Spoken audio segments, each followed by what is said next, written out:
Hello, welcome to the CX Pays webinar. And this one is about how AI will reshape the customer journey. So we're going to look at AI in the context of the customer journey. So today you have myself, Sean Phillips. I'm the head of growth and innovation at Heart of the Customer. And Misha? Hi, I'm Misha Pinchuk, Chief Customer Officer at Echoes. We're a voice of the customer intelligence platform, and we actually work with many B2B CX leaders to really help them understand their customer feedback, but also how to activate the organization so different roles know how they impact the customer experience and how to optimize the customer journey. We're actually CX and analytics practitioners ourselves, and Sean, I hope that also makes us change makers. As an AI company, we're very much excited with what's happening with generative AI, and we would like to share some practical advice on how to navigate it, how to leverage, what are the challenges and restrictions. But also, I think as CX leaders, it's our duty to be on top of the latest tech, and so therefore we welcome you to participate in this conversation. Yeah, the chat is open, so as we talk, feel free to jump in the chat and ask questions or comments, and we will get to it as we can. So let's get started here. First and most important thing here is don't forget the Do B2B Better conference that's coming up September 12th. We had this conference last year, and there were some amazing speakers, and people came away with a vision of what they could do or their customer experience at their company. And they met a lot of people too. And we have a code called CX Pays 50 for $50 off. So go to the Do B2B Better conference and sign up today. Maybe wait for after the webinar. All right, put this in the chat. What comes to mind when you think of AI for your role? So there's all kinds of things you can think of with AI, but for your role, what is it that you are thinking? We'll wait and let some folks put some things in the chat there. All right, that's some interesting stuff. So we're going to do some fundamental work here, and then we're going to go into some more details. So because I'm with Heart of the Customer, I'm going to talk about the journey stuff first, and then Misha is going to address some of the AI pieces. So there are really three things as a CX professional you really want to think of when thinking about customer journey. The first is customer journey discovery. Now, I didn't use customer journey mapping specifically, because that is one of the ways, it's a way that we at Heart of the Customer do very often. But customer journey discovery has all those different ways to figure out what the customer says their journey is. So from the customer's perspective, what is going on? And so we're going to talk about a little later of what tools, what things can AI do to make it so that you can discover the customer journey using technology and not just the standard old video calls, recording, and getting good information that way. What other ways can you discover the customer journey? AI and future state design, because once you know the customer journey, you want to figure out what are we going to do in the future better, and designing that better state end state is key. And then finally, you have this brand new journey created. Well, let's make sure that customers stay on that journey. And so we have orchestration and analytics. What are those things that we can do with AI to be able to say, a person is stuck here. Let's do this to move them along their journey. And so all of the things that we talk about over the next few minutes is going to be from this lens, where we're discovering the journey, we're helping to do things to design the future state, and most importantly is we're going to make sure that as customers come along the journey, we understand where they're at and we understand what's best for them to do next, and we help them along the journey. So there's a lot of hype around AI, and specifically generative AI and the LLMs, the large language models. And so what's interesting is to put it a little bit into context, why now and why different from before. And while the fundamentals of AI actually haven't changed, the big difference really is scale.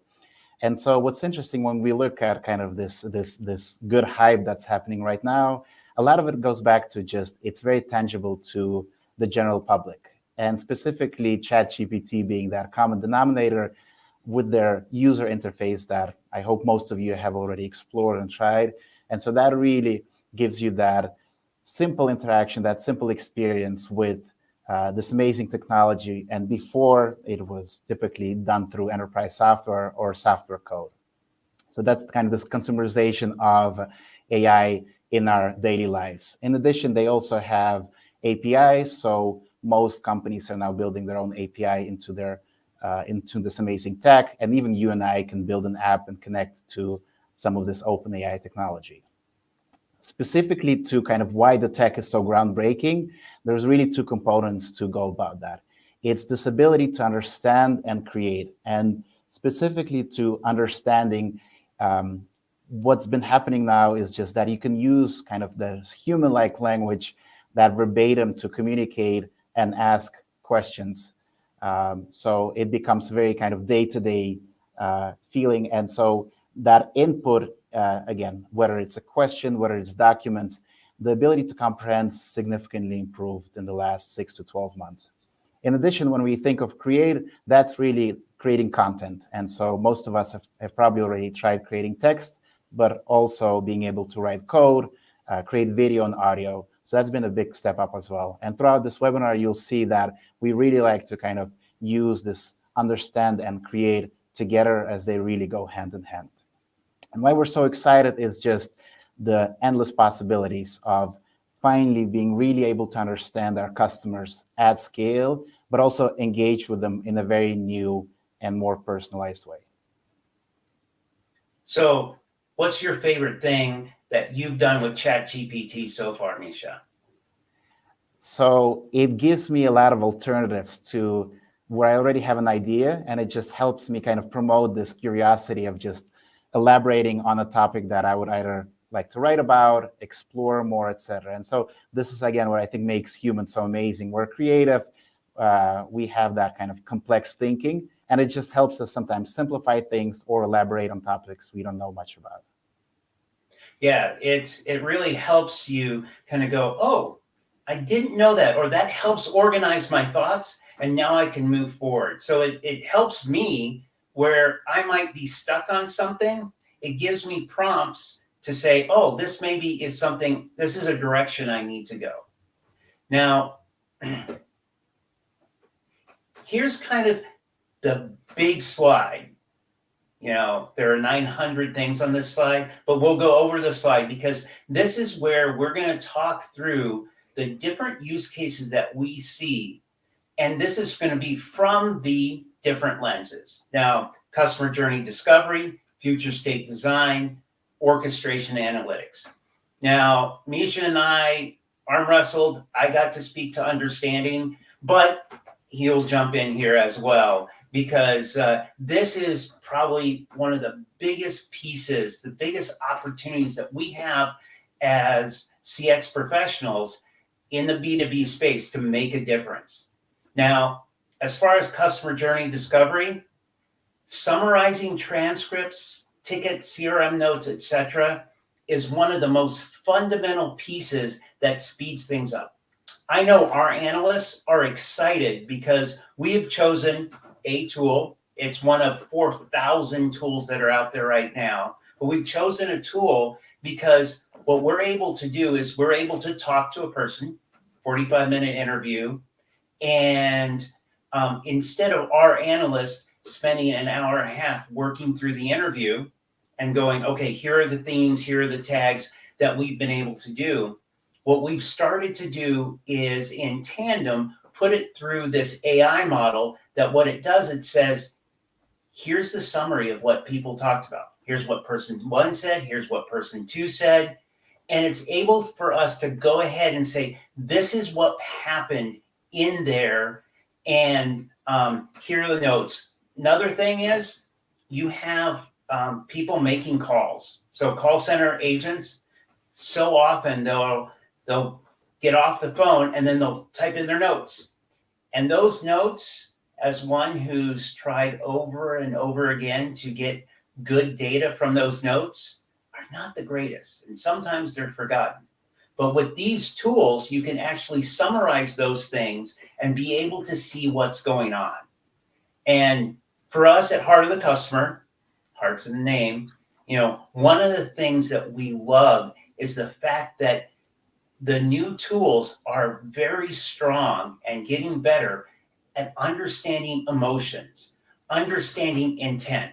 So, what was the person trying to say in the interview? What was the person trying to say on the call? So they call the call center and go, "Hey, I'm having this problem." Well, what were they feeling? What was their intent? Were they trying to fix something, or were they trying to figure out something so that they could cancel their service? What were they trying to do? And with these AI models, you're able to understand what's going on and then roll that up and go, wait a second, we have 30% of our calls are people intending to churn. Let's hope that's not the case. Just an example. But this is where you can roll these things up and go, I am understanding what's going on with the customer experience right now. And one of the things that we did, we have a customer, and it took us the last time 6 months to be able to identify 45 people to talk to really understand the customer experience. That's a long time to wait for data to understand what's going on with the customer. But what we found out, though, was most of those customers, actually every single one of the customers that we want to talk to, would send 5, 6, 7 emails a day or a week into the customer. So this is a big B2B customer. And so what we did was we listened to the customer, but instead of saying, I'm listening with this interview that's really hard to schedule, we listened into their emails. And from their emails, we were able to gather themes, what they were feeling, what their intent was. And we were able to add that on top of the interviews we were actually able to schedule to really get a view of what the customer journey was. What is going on with the customer journey? What are the most important points? What are those moments of truth? And so we've been able to use AI technology not only to discover what's going on with customers at a more rapid pace, which saves everybody money, but also be able to say what's going on now in the journey, the analytics, and know what to do next. Nisha, any ideas, any thoughts on this? Amazing. I would just reinforce this idea that as CX professionals, we really sit on all this customer data, this conversational type of data. So it's close to our heart. And again, with a proliferation of data, it's the only way to stay on top of it, but also remove the blind spots and the unknowns. Yeah. So how would we engage using AI? So if understand is that first building block to just understand our data and our customers, the next step is obviously to act on that. And so when we have all this data together, using AI, we can create highly personal profiles, not just at the persona or the company level, really at the individual level, looking at their metadata, looking at all the conversations that took place, and then to your point, extracting the topics, emotions, and intent, and using that individual profile, suggest the best next action for them wherever they are in the customer journey, for example, when they're trying to get more value out of your product, but vice versa also for our own employees when there is, for example, a real-time, like an agent assist scenario, but also if specific verbatim comes in through a feedback channel, what to do next, who to talk to, what is that next suggestion? And then going back to kind of the content generation, you can really start creating much deeper, richer templates and playbooks of how to act in specific scenarios. So you start seeing how all of this starts kind of becoming this flywheel of good data leads to good suggestions and therefore also good actions. And again, when you work with customers, a lot of it is manual. And so the idea here that in any type of engagement, you can start automating a lot of the more typical tasks. So I have we did a journey map for a company, and it was a company that it was a hospital system, and specifically we were looking at people that were having colonoscopies.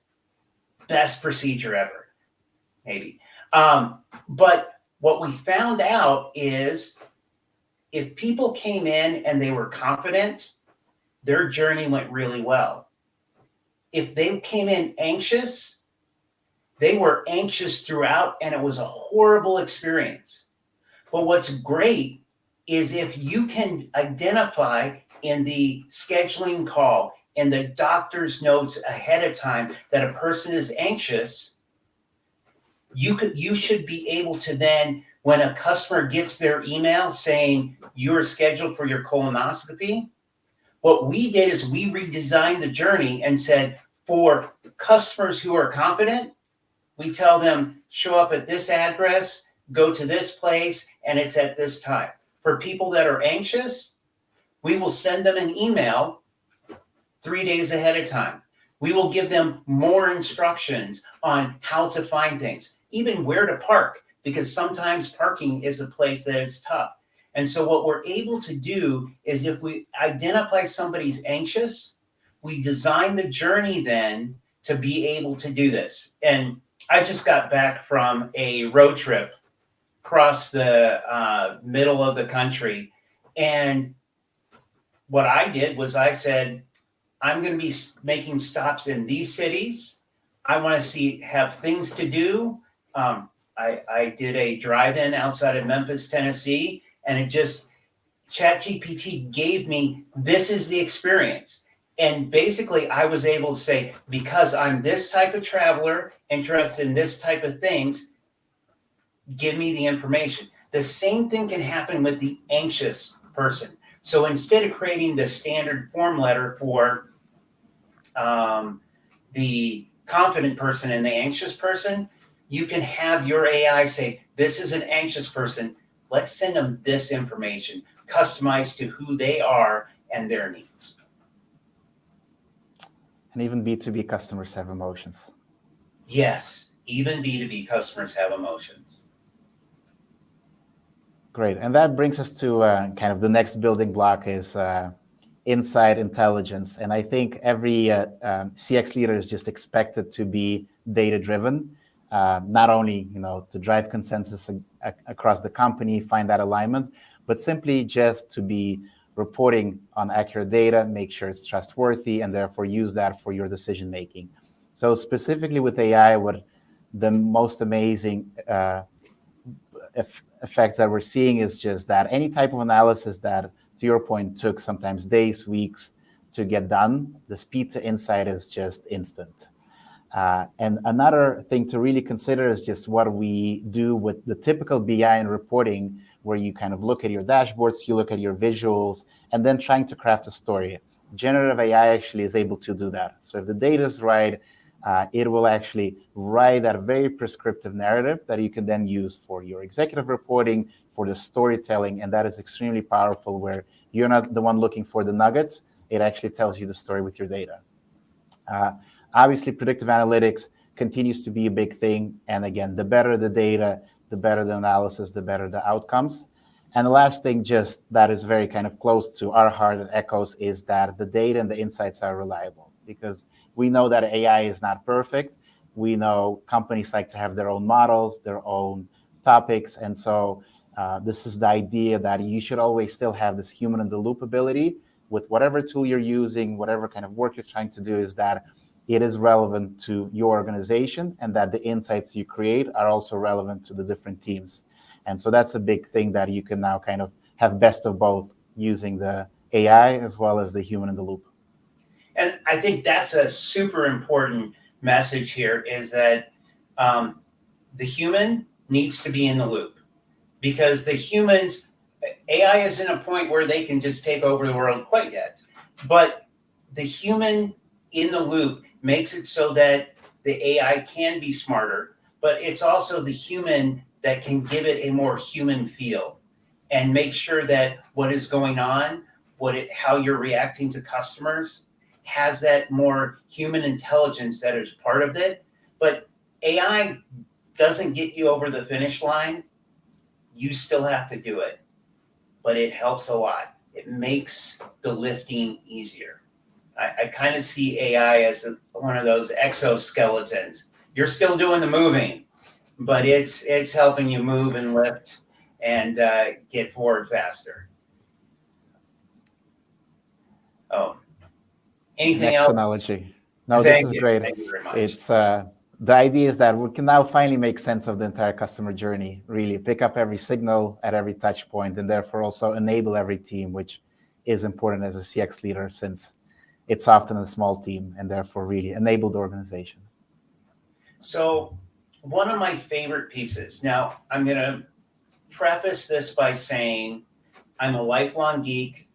I have done so much structured query language to get data from databases in my life. I have like thousands of lines of SQL code saved in case I need to reuse it. But what I really love about the new generative AI is that you don't need to be a super geek to get the information you need. You don't have to necessarily go to your data team and say, I need this, please do your magic and do it. You basically have the opportunity to say, this is what I want. In English, say, I'm interested in this subject from this type of customer. Tell me what the themes are. And in my mind, it's kind of like going to a friendly librarian. So that's my picture of a friendly librarian that I found, where you go and say, listen, I am having an issue with this subject. Can you tell me where to look? What are the things that I need to do? And, the friendly librarian is a lot less like Alexa, where it's like, here's my dumb response, versus maybe a little Star Trekky, where it says, I understand the context. Let me give you all the different references around this. Let me give you the context. Let me organize it. But this is really allows you, all you sixth grade teachers, or if you guys know any sixth grade English teachers, thank those people because they taught you how to look at text, ask questions, figure out how to reason. That's what you need now. Those reasoning skills that they taught you in sixth, seventh, eighth grade so that you could learn and understand. That's what you need now with AI, is to be able to know what are the right questions to ask. What's the next question to ask? What do you want the output to be? Understanding that, it becomes more human. It becomes, well, being a geek isn't quite as necessary. Please be nice to your geek friends. But it's not quite as necessary to have them because you can use English to ask the questions and get the data that you need in the context that you need. Amisha, I know you That have is a great analogy. geek stuff in you too, but I love it that we can give everybody the opportunity to ask the questions. And it becomes very conversational, like with a real friendly librarian. Yes, exactly. It's a very conversational thing, and it makes it so that you're not stuck by, oh, I don't know about inner joins and outer joins. It's just asking questions, getting responses, and saying, well, I need to be a little different. And that is what you're going to have. Now, here's something I'm going to tell you right now. In my position as director of innovation at Heart of the Customer, every week I get at least somebody calling me and saying, hey, we have this new cool AI product that will summarize transcripts and give you insights and tell you the emotions. And what that is happening is it's making it so that this stuff is available easily, and you will be able to have hundreds of options to be able to do these type of things. What that means is if it's easy and not at the enterprise cost that other things have been over time, it doesn't take 8 months, 12 months, 18 months to implement, to get information. That means all your competitors are going to be able to do this very quickly. And so it's going to be on you to be able to step in and do those things as well. Now, this is what it comes down to for me. Utilizing AI and CX gives businesses the full context needed to make experiences more human. So imagine a friend who remembers all the important and trivial moments in your relationship. Those are the people that you trust the most. And AI will give you that. Now, I'm going to tell you a very personal story here, but it's about Ameriprise and something they did amazing and something that was like, really? Can't believe you did that. And AI would solve that. So my mom passed away last November. My mom had a financial advisor who, before she died, he came and visited her. He came to the funeral and he sent flowers. Afterwards, he helped my brother and I set up a portal so that we could manage the estate. He did secure communications in their portal to make everything work well. So over the course of 2.5, 3 months, he spent a lot of time scheduling appointments with us, doing things, sending us information to make sure that all the good stewardship he had with my mom before she died, he passed it on to us as well. What a guy. Amazing Ameriprise financial advisor. 6 months later, so April this year, I get a letter in the mail from some VP at Ameriprise here in Minneapolis saying, so sorry to hear your mom died. If you want to, you can log on to the portal to start doing some things. And here's a number that you can call to the contact center. The interesting thing is, it didn't actually arrive in the mail. I got a notification that I had a message on the secure portal. So I logged into the secure portal, and the secure portal is where that message from this lady was telling me I could log into the secure portal. AI gives us as a company, will give us as CX people, the ability to make that communication more powerful or irrelevant, because understanding all the communication that financial professional gave to myself and my brother, it was in their system. And instead of going, hey, this is the context and we've really done a good job, and maybe we can send an extra condolence and maybe good job on making sure that everything is fixed and can we help you anymore? They just sent a form letter. And so AI is going to be able to give us the ability to see the context, remember all those little moments. And there were important moments, obviously, in that experience. AI will be able to say, generate a letter that offers condolences and gives them the most important advice that they haven't had to date. And will be able to see that and act on that. So we're a B2B company.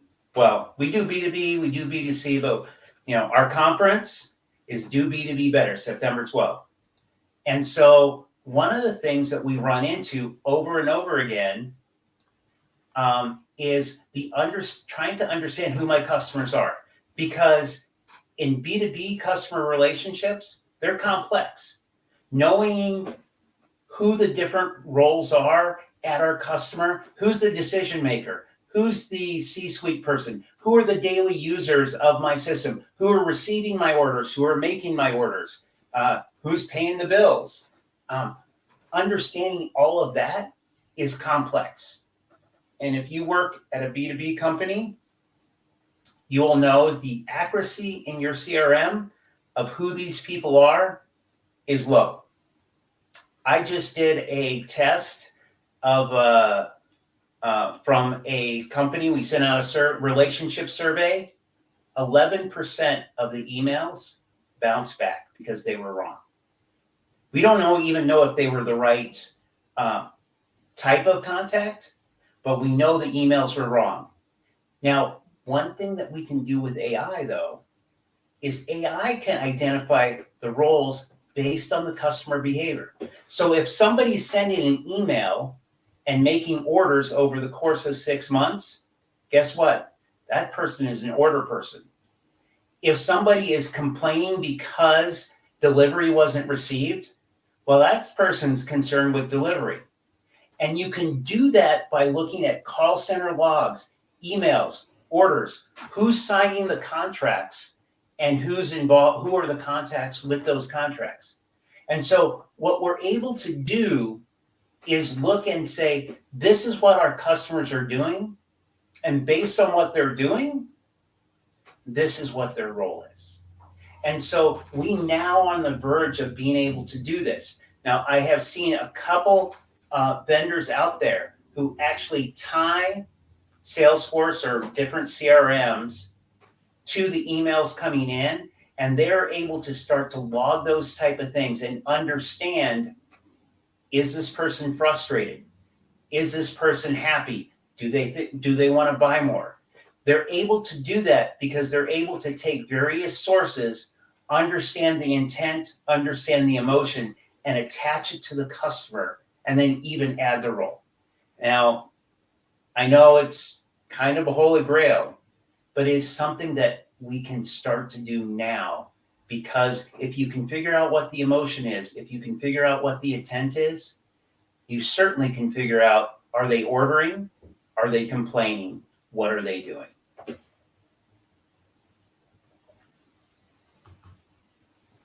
All right, Misha, how do you do that? How do you operationalize this in your work? So let's get tactical. Assuming that you already have the customer as part of your strategy, whether it's how you service them, whether it's how you innovate with your customers, so should AI be. And so try to connect with the people who've been kind of already experimenting with that or looking at it. So find a few partners, ideally at the executive level, who could be like a fellow sponsor. And again, tie it back to your customer strategy. Where it gets very interesting is where you start looking at the actual use cases. And I assume you know your business, you know your customers, you know your data. I bet you can find, let's say, 3 to 5 use cases where you could make an argument where AI could help, whether it's a pain point, some low-hanging fruit, or maybe an opportunity. Ideally, find, again, a few sponsors where you can have this conversation, and I bet you would agree that several of these use cases would be valuable for the company, or at least for your department. So when you have these use cases identified, Sean, to your point, with generative AI and all the new apps on the market, it's pretty easy and straightforward to actually pilot or do proof of concept. And so if you think of kind of what it actually even means to implement some of these pilots around a specific use case, make sure you use whatever AI engine you have in mind to use that on your data. Because again, it's your data, it's your customers, and you know your business, and therefore it will be much more bespoke and accurate to what you're trying to do. Ideally, you'll find ways to integrate that with, for example, your tech stack, or maybe through APIs. But the biggest part would actually be, how do we get that implemented into our management system? So really the workflows and having the human in the loop. And there's 2 reasons for that. One, no one likes to be told to use new technology. So there's always this idea of, can we kind of co-own it, co-create it? But again, even that personal letter, Sean, there's always that human in the loop requirement where, let me review what the AI suggests and then agree to push it or maybe modify some of the content. And so same thing with whatever pilot you're running, make sure you have a human in the loop who can kind of help you validate whatever predictions you're working on, with kind of almost like a thumbs up or thumbs down, where you can confirm this makes sense for us, this makes sense for our business. And again, that way you can also generate a little bit more excitement and ownership within the different teams that would be using that. Last but not least, definitely the technology is moving very fast, but so should be your learnings. And if pilots or implementations took many months in the past, this should be much more towards like the weeks.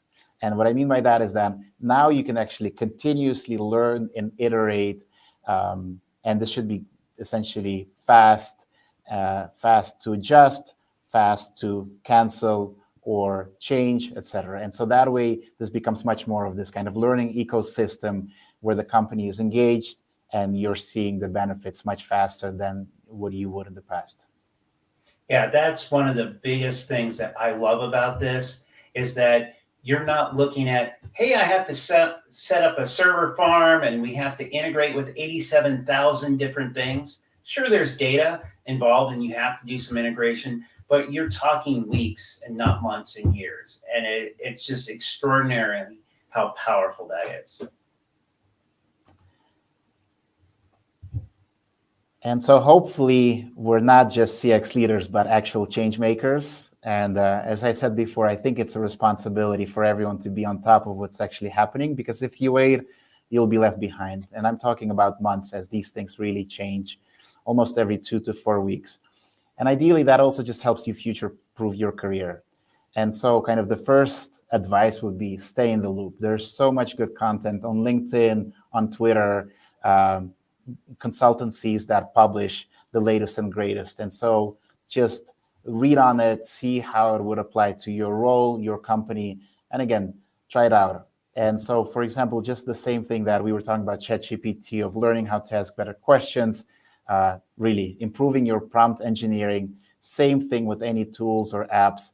Just give it a try on a specific use case. Obviously, keep like the security and privacy in mind, but it should be relatively easy to launch a pilot. And that brings me to the next point where, yes, the partnership with your IT and data teams is critical, because as cool as a lot of the new apps and use cases are, to scale that, operationalize this, or really get it into production, into a big enterprise environment, is often very difficult. And so CX leaders should be great at building bridges, and we hope you already have that relationship with the CIO office.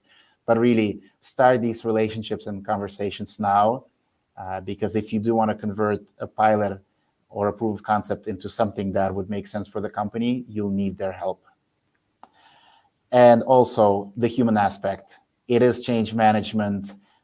There's a new way of working. Not everyone, there's probably some fear, some resistance. And so again, having that kind of collaborative environment where you involve the people from the first step, you get their input, and really have the human in the loop to be part of that is critical. And really, for me, we're using these tools. We are hardcore analysts, people that have read thousands and thousands of transcripts to code them, look at the themes, and we are finding tools that can make that faster, more effective. Still human in the loop to make sure that those are right.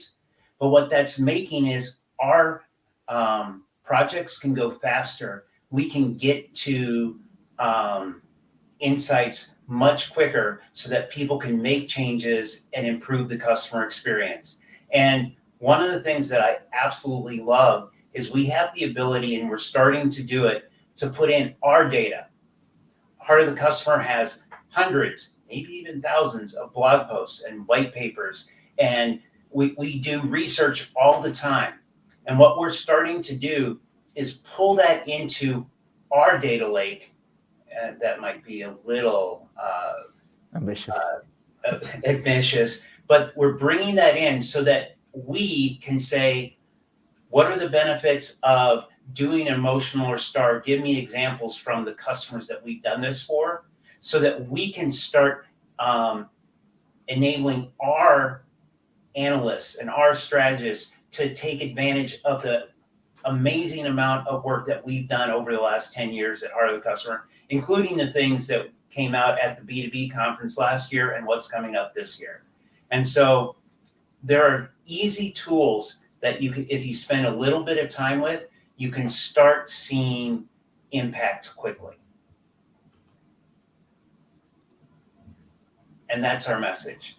Start now, start a specific business problem to address, and do one thing.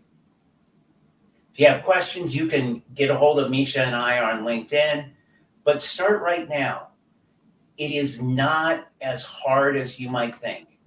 We can give you some advice, but it is, choose something that's just frustrating, that like, if I could just understand this data, we could be better with our customer. Choose that thing and get started with one thing, and it can snowball from there. Now, of course, one of the things that you can do in September is come to the Do B2B Better conference, because there we're going to show what great programs are doing and how they are making a difference for their customers. So if you are in this webinar listening in, you can use the CX Pays 50 code for $50 off so that you can save money to get to that conference.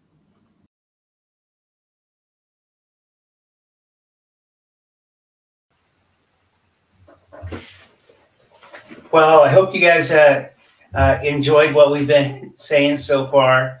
We have some questions coming up here. One that was asked a little earlier in the chat was, how can I use AI to make my work more efficient, and how can it help customers? And well, it depends on your role. And so on one side, how you can make it more efficient is if you're trying to find ways to communicate those findings that you've had. So you've scrolled through all the survey responses and you found some interesting nuggets, and you have this bulleted list, and you're like, how do I make this understandable and with a specific focus? You can use tools to help you write and make that more compelling. And so that's one of the ways that you can do it. As far as how can it help your customers? Well, implementing different things where you are including chatbots that have access to your great data information. And so instead of programming your chatbots to say, if this question, then this, if this question, then this, give it access. Find those tools that have access to that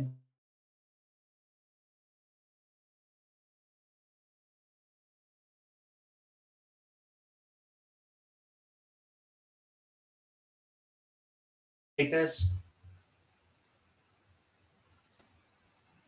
Sean, sorry, I had lost you. Did you ask a question? Yes. You have anything on this?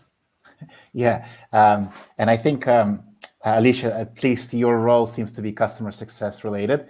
Totally. So everyone is expecting to do more with less. It just goes back to kind of what are the problems, what are the use cases, and what are you spending so much time on that you can just kind of automate if you had to look into it. So just so many use cases that, to Sean's point, just focus on that and see where you can kind of, where you would expect to see that low-hanging fruit. Misha, you want to address Alicia's comment? Do your customers have any issues with you feeding their data into AI tools? If so, how do you address their privacy concerns?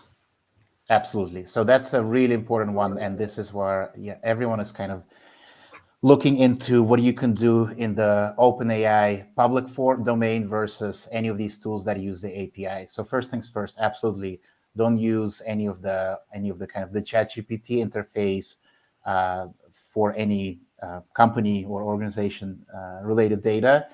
Second thing being is also just how you use these APIs. And so whatever tool you use, even for example, Echoes, make sure that whatever it is, when they do use generative AI, to what extent they use the techniques. So whether you actually send the data, whether the data is anonymized, et cetera. And so absolutely, some companies are very strict about this, and you almost have to give them kind of that option to, do you want to use this or not? And I'm sure at one point we'll get some kind of an on-prem LLM version. And at the same time, some companies seem to actually, I think Microsoft just announced it yesterday, where they actually kind of require you that you hand over the data. And so there's definitely these nuances around anonymizing data, maybe sending samples, like again, removing all the, whether it's PII and confidential data. So there's definitely responsibility to stay on top of that and knowing kind of which tools and how they use your information.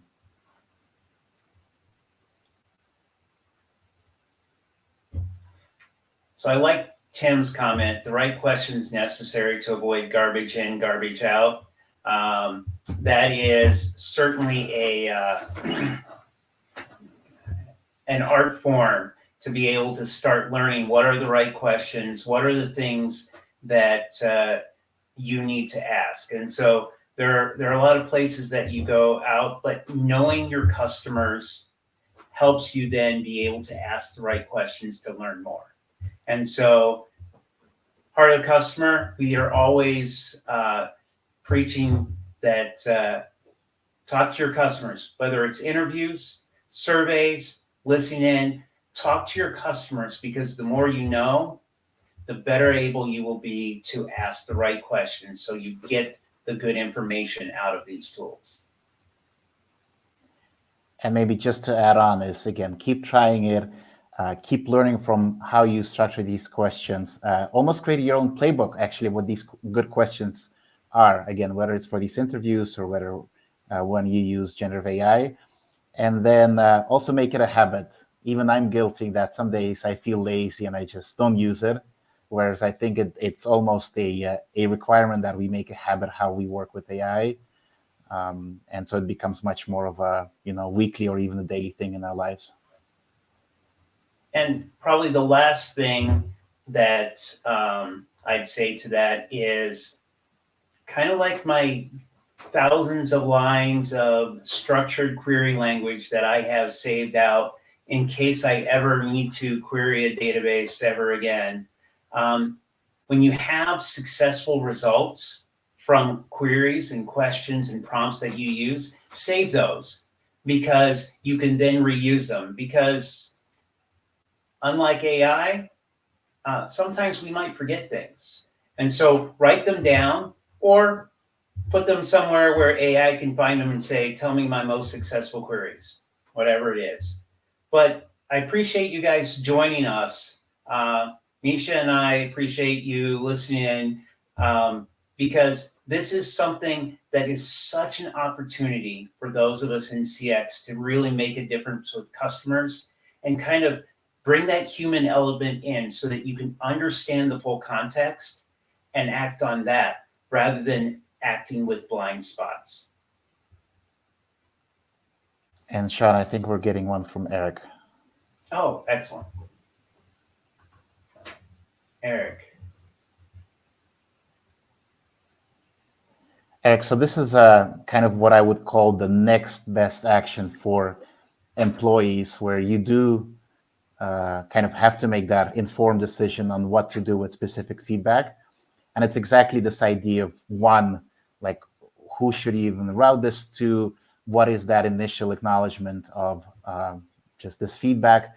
But then equally important is kind of creating that playbook, or what really is the content we should serve up as an answer, as a way of collaboration around the closed loop, etc. And this is where it becomes very powerful once you start identifying trends, and then you start picking up signals where you heard something 40 times, maybe park them in that kind of closed loop bucket around whether it's a specific feature request or a specific service issue.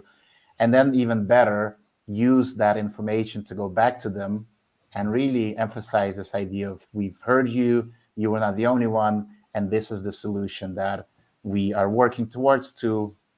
And so kind of you're making much more of a process behind that, instead of that every individual is responsible for trying to figure out what to do with a piece of feedback.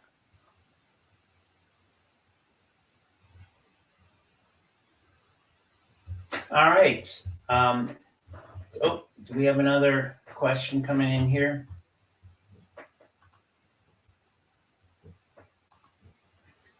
I think we have addressed the question. So thank you guys for coming. I've mentioned our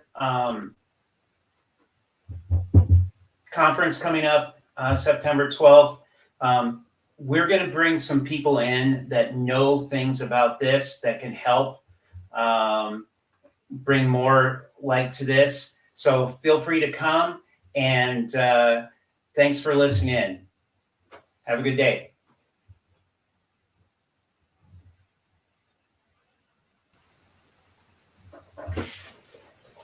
Well, I hope you guys enjoyed what we've been saying so far. We have some questions coming up here. One that was asked a little earlier in the chat was, how can I use AI to make my work more efficient, and how can it help customers? And well, it depends on your role. And so on one side, how you can make it more efficient is if you're trying to find ways to communicate those findings that you've had. So you've scrolled through all the survey responses and you found some interesting nuggets, and you have this bulleted list, and you're like, how do I make this understandable and with a specific focus? You can use tools to help you write and make that more compelling. And so that's one of the ways that you can do it. As far as how can it help your customers?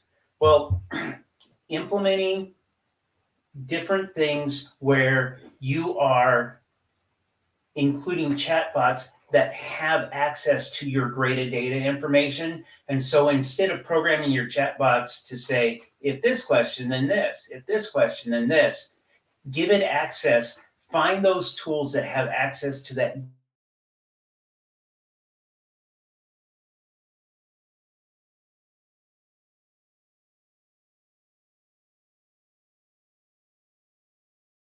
this. Sean, sorry, I had lost you. Did you ask a question? Yes. You have anything on this? Yeah. And I think, Alicia, at least your role seems to be customer success related. Totally. So everyone is expecting to do more with less. It just goes back to kind of what are the problems, what are the use cases, and what are you spending so much time on that you can just kind of automate if you had to look into it. So just so many use cases that, to Sean's point, just focus on that and see where you can kind of, where you would expect to see that low-hanging fruit. Misha, you want to address Alicia's comment? Do your customers have any issues with you feeding their data into AI tools? If so, how do you address their privacy concerns? Absolutely. So that's a really important one. And this is where everyone is kind of looking into what you can do in the OpenAI public domain versus any of these tools that use the API. So first things first, absolutely don't use any of the kind of the ChatGPT interface for any company or organization related data. Second thing being is also just how you use these APIs. And so whatever tool you use, even for example, Echoes, make sure that whatever it is, when they do use generative AI, to what extent they use the techniques. So whether you actually send the data, whether the data is anonymized, et cetera. And so absolutely, some companies are very strict about this, and you almost have to give them kind of that option to, do you want to use this or not? And I'm sure at one point we'll get some kind of an on-prem LLM version. And at the same time, some companies seem to actually, I think Microsoft just announced it yesterday, where they actually kind of require you that you hand over the data. And so there's definitely these nuances around anonymizing data, maybe sending samples, like again, removing all the, whether it's PII and confidential data. So there's definitely responsibility to stay on top of that and knowing kind of which tools and how they use your information.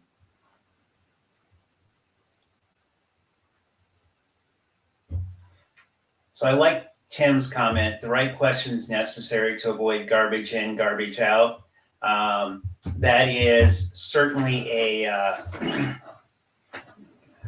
an art form to be able to start learning what are the right questions, what are the things that you need to ask. And so there are a lot of places that you go out, but knowing your customers, helps you then be able to ask the right questions to learn more.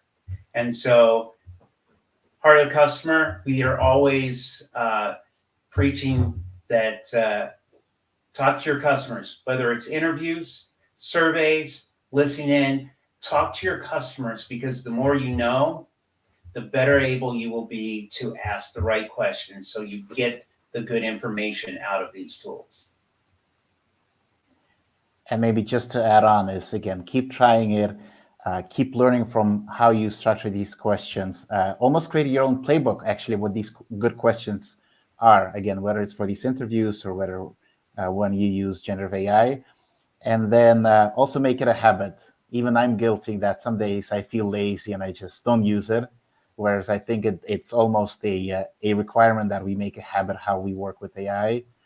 And so it becomes much more of a weekly or even a daily thing in our lives. And probably the last thing that I'd say to that is kind of like my thousands of lines of structured query language that I have saved out in case I ever need to query a database ever again. When you have successful results from queries and questions and prompts that you use, save those, because you can then reuse them. Because unlike AI, sometimes we might forget things. And so write them down or put them somewhere where AI can find them and say, tell me my most successful queries, whatever it is.